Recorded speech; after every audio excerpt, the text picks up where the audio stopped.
যৌথ সংগঠনের পক্ষ থেকে বিভিন্ন দাবি নিয়ে ডিএম অফিস ঘেরাও কর্মসূচি ঘিরে কোচবিহার জেলা শাসক দপ্তরের সামনে ধুমধুমার পরিস্থিতি। এদিন সিপিআইএমের যৌথ সংগঠন এআইকেএস, সিআইটিইউ, এআইএডব্লিউইউ ও এআইডিডব্লিউইউএ কোচবিহার জেলা কমিটির পক্ষ থেকে ফসলের লাভজনক দাম, স্কুল শিক্ষা ব্যবস্থা ও গ্রামীণ স্বাস্থ্য ব্যবস্থার হাল ফেরানো, দুর্নীতি ও দালাল চক্র বন্ধ করার দাবিকে সামনে রেখে জেলা শাসক দপ্তর ঘেরাও কর্মসূচির ডাক দেওয়া হয়। এদিন জেলা সিপিআইএম পার্টি অফিসের সামনে থেকে তারা মিছিল করে জেলা শাসক দপ্তরের সামনে আসেন। পুলিশের পক্ষ থেকে তাদের বিক্ষোভ আটকানোর জন্য ব্যারিকেড তৈরি করা হয়। সেই ব্যারিকেড ভাঙতে যায় আন্দোলনকারীরা, যাকে ঘিরে ধুমধুমার পরিস্থিতি তৈরি হয়। সমস্ত দাবি মেনে নেওয়া না হলে বৃহত্তর আন্দোলনে নামার হুঁশিয়ারি দিলেন এদিনের আন্দোলনকারীরা।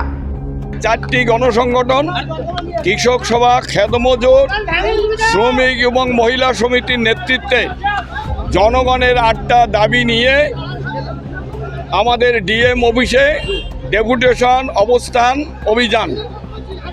মূলত দাবিগুলোর মধ্যে প্রধানত দাবি যে অন্যায়ভাবে যে শ্রমিক আমাদের বিদ্যুতের বিল, সেই বিদ্যুতের বিল তারা বিশেষ করে দিল্লি এবং রাজ্যের সরকার বিদ্যুৎ কোম্পানিগুলোর কাছে, সিএসটির কাছে তারা অন্যায়ভাবে ইলেকট্রাল বন্ডের নাম করে টাকা ঘুষ নিয়ে তারা যে বিদ্যুৎ বিল এনেছে, সেই বিদ্যুৎ বিল 3 মাস পরে মানুষের কাছে আসছে।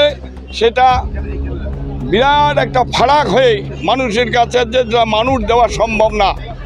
আমরা সেই জন্য বলছি ওই বিদ্যুৎ বিল প্রত্যাহার করতে হবে এবং বর্ধিত বিদ্যুৎ বিল কৃষকরা আমরা দেব না বা অন্য অংশের মানুষও দেবে না। ওই বিদ্যুৎ বিল প্রত্যাহার সঙ্গে সঙ্গে যে স্মার্ট মিটার লাগানোর কথা,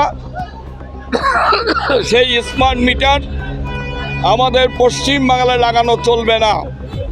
আমরা দেখছি গোটা ভারতবর্ষের বিশেষ করে কেরালা, অন্ধ্র, তামিলনাড়ু এবং কর্ণাটকা এই সমস্ত রাজ্যের মধ্যে তারা এই মোদির বিদ্যুৎ বিল তারা গ্রহণ করেনি। তারা তাদের মতন যে বিদ্যুৎ বিল তারা সেইটা প্রচলন করছে। সেখানকার কৃষক, খেতমজুর, অন্য অংশের মানুষ তারা সেই বর্ধিত বিল তারা দিচ্ছে না। আমরা ডিএমের কাছে দাবি করছি যে ওই স্মার্ট মিটার সহ ওই বিদ্যুতের বিল প্রত্যাহার করতে হবে। এছাড়া দাবি আছে আমাদের খেতমজুরদের পক্ষ থেকে দাবি যে 100 দিনের কাজকে 200 দিন করা এবং তার মজুরি 600 টাকা, এবং সেই কাজটা দ্রুততার সঙ্গে শেষ করতে হবে, মানে শুরু করতে হবে। কেননা যে এই মুহূর্তে আমাদের ভুট্টা এবং যেটা হলো বড় চাষ প্রায় কাজটা শেষের দিকে, তারপরে কৃষকের কাজ থাকবে না। বেশিরভাগ যদিও আমাদের খেতমজুর তারা বাইরে বিভিন্ন রকম ভাটা, বিভিন্ন রকম কাজে, বিভিন্ন রাজ্যে তারা বিভিন্ন কাজের সঙ্গে চলে গেছে, তারপরেও যে অংশটা আছে তাদের কাজের জায়গা থাকবে না। সেই জন্য আমরা ওই দাবিটা, খেতমজুর ওই দাবিটা 100 দিনের কাজকে 200 দিন করা, তার মজুরি 600 টাকা করা এবং এই মুহূর্তে সেটাকে চালু করা, এটা দ্বিতীয় দাবি।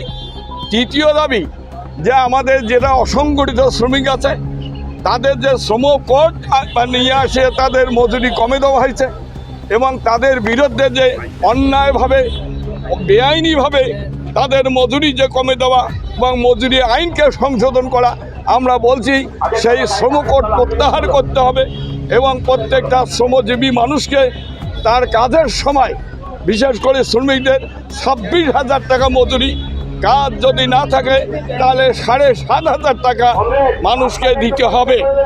এটা হলো 3 নম্বর দাবি। 4 নম্বর দাবি হলো যে আজকে আমাদের কুচবিহার জেলাটা পাট চাষের একটা অন্যতম জায়গা এবং ভারতবর্ষের মধ্যে 1 নম্বর পাট কুচবিহার জেলায় উৎপাদন হয়। আজকে অত্যাধিক খরার ফলে কুচবিহার জেলার পাট চাষিরা পাট চাষ করলেও সেই পাট চাষ সফল হইতে পারে নাই, পাট খেতে মরে গেছে। আমরা সেই জন্য পাট চাষিদের এগ্রিকালচার অফিস থেকে তার সার্ভে হয়েছে, তার আমরা বলছি ওই পাট চাষিদের তাদের জন্য ক্ষতিপূরণ দিতে হবে। 4 নম্বর দাবি, ইতিমধ্যে বড় ধান মানুষের ঘরে উঠতেছে, কৃষকের ঘরে উঠতেছে, কিন্তু সেই বড় ধান আজকে এখানকার মিল মালিকরা এবং সরকার পক্ষ সেই বোরো ধানের কোনো রেট ঠিক করে নাই এবং বোরো ধান তারা কিনছে না। এই বোরো ধান আজকে অতিরিক্ত ধান এখানে যখন বিক্রি হচ্ছে না, জলপাইগুড়ি কুচবিহার জেলার সীমানা পার হয়ে জলপাইগুড়ি জেলায় ঢোকার চেষ্টা, জলপাইগুড়ি নিয়ে যাওয়ার চেষ্টা হচ্ছে। সেখানে সেখানকার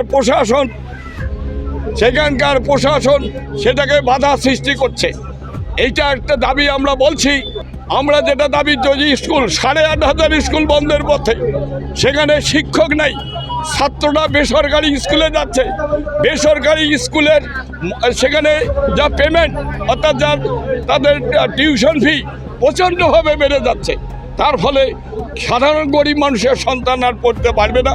মোদি এবং দিদির চক্রান্ত, সাধারণ গরিব মানুষ যদি অশিক্ষিত থাকে, নিরক্ষর থাকে, আর এই নিরক্ষর মানুষকে লুট করা যায়, ঠকানো যায়, তার জন্য স্কুল ব্যবস্থা থেকে বন্ধ করে দেওয়ার জন্য, শিক্ষা ব্যবস্থাকে অচল করে দেওয়ার ষড়যন্ত্র করছে। আমরা দেখছি হসপিটাল, প্রাইমারি হসপিটাল, যে গ্রামীণ হসপিটাল, সেই হসপিটাল থেকে জেলা হসপিটাল পর্যন্ত ডাক্তার নেই, নার্স নেই, ঔষধ নেই, বেড নেই এবং তাদের জন্য কোনো উপযুক্ত ব্যবস্থা নেই। আমরা বলছি ওই গ্রামীণ হসপিটালের মিনিমাম যে 2 জন ডাক্তার, তার সঙ্গে যে 10 জন নার্স, তার সঙ্গে 10টা বেড এবং তার পরিকাঠামো তৈরি করা, সব কিছু ব্যবস্থা করতে হবে। আগামীতে এই দাবি যদি ডিএম না মানে, আমাদের বিভিন্ন জেলায় এই 4টা সংগঠনের যৌথ দাবিতে আমরা সমস্ত ডিএম অফিসে ডেপুটেশন দিচ্ছি। এই দাবি যদি আমাদের ডিএমরা, জেলার যারা কর্তৃপক্ষ, তারা যদি না মানে, তাহলে বৃহত্তর আন্দোলনে যেতে আমরা বাধ্য হব। Bureau report, news metro.